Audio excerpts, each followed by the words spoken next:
My kids are on the boat together.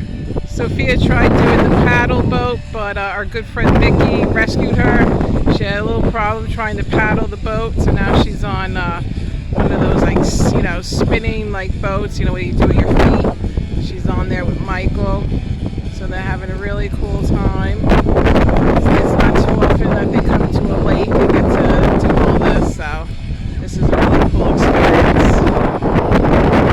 It's nice to see my kids together with teamwork. They have to paddle the boat with their feet to shore, so this should be quite interesting.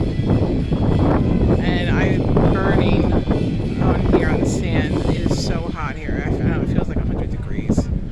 Anyway, we're having a lot of fun here. Really cool place. It's like a hidden treasure.